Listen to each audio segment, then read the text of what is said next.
Let's bring in ranking member of the House Intelligence Committee, Democratic Congressman Jim Himes of Connecticut. Great to have you back on the show. I know we have a lot to talk about with you, including the NATO summit. But first, Director Wray's testimony, do you think it might break through in any way? Well, it's certainly breaking through to the American people, and you're showing that remarkable questioning that Ted Lieu did yesterday is a part of that. But is it going to break through to the adherents to the cult of Donald Trump? Of course it's not. I mean, you need to remember here, when your prime directive, the reason you get up in the morning and the only reason you stay in politics is because you defend this awful, risible man, you've got two really weak defenses. The first is what you saw yesterday, which is despite all of the facts that Ted Lieu so memorably laid out, you attack the FBI. Oh, and by the way, you attack the mainstream media, you attack science, you attack Tony Fauci, you attack all of these people who have a message of reality which is inconsistent with your own. The second thing you have, of course, is whataboutism. Okay, I understand that some of the most sensitive secrets on the planet were found in a ballroom in Mar-a-Lago, but what about Hillary Clinton's emails? That, of course, is a defense we wouldn't accept from our 3-year-old child, but that's what you're left with when you are a fully paid member of the cult of Trump. Yeah. Some of this similar group of right-wing Republicans also trying to use the military budget. Happens every year. The bill to kill Americans' aid to Ukraine. The group also looking to use budget talks to end military funding on issues like travel-related costs for abortion services, medical care for transgender service members. Debate on the nearly $900 billion budget began yesterday.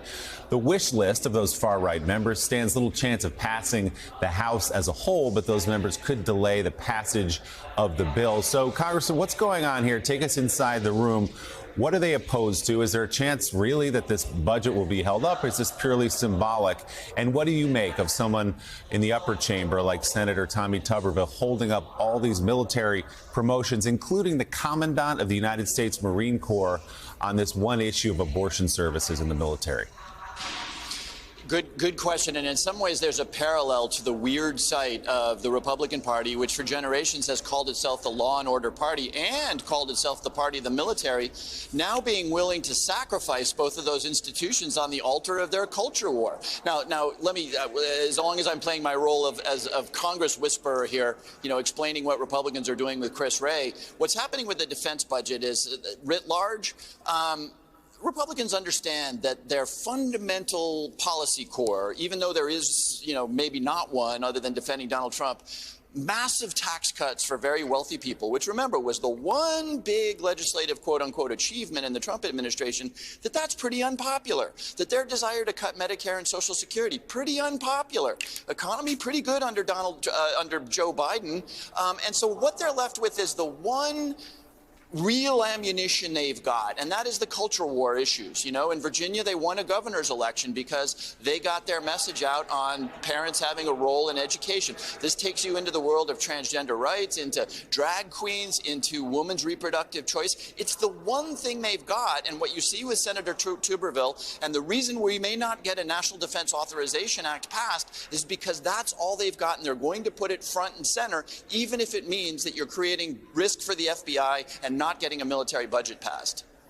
Congressman, can I ask you about Ukraine and the NATO summit that we've just had, and the concerns I keep hearing from European allies about what happens if Donald Trump replaces Joe Biden in the next election? And just spell out to us what the risk there is potentially, not just for Ukraine, but actually, forget about Ukraine's future membership for NATO, about the risk for NATO itself.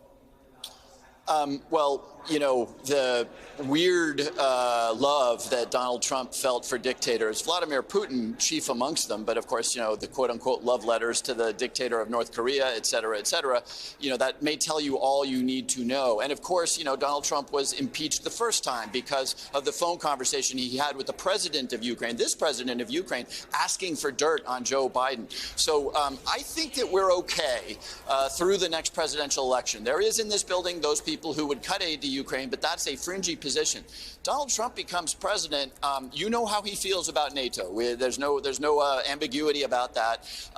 And you know how he feels about Vladimir Putin. And so, you know, I don't really want to go there, but that would be a very, very bad turn of events for the fight, not just for Ukraine, but for democratic, responsive regimes against autocracy. Ranking member of the House Intel Committee, Congressman Jim Hines, representing the 4th District of Connecticut. Congressman, thanks for your time this morning. We appreciate it. Thank you.